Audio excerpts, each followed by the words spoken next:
Justice for Arjikor! Justice for Arjikor! প্রতিবাদী প্রতিবাদী justice justice বিচার চাই বিচার চাই বিচার চাই বিচার চাই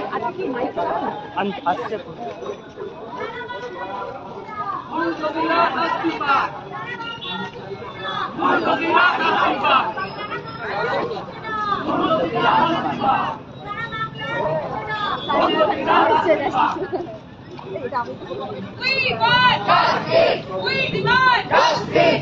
We want justice. We demand justice. বন্ধুগণ, আজ আমরা যারা মেদিনীপুরের রাজপথে একত্রিত হয়েছি, আজ আমরা কেউ শিক্ষক নই, কেউ ছাত্র নই, কেউ সরকারি কর্মচারী নই, কেউ বেসরকারি কর্মচারী নই, কেউ ব্যবসায়ী নই, কেউ রিক্সা চালক নই, কেউ টোটো চালক নই। আজ আমাদের একটাই পরিচয়।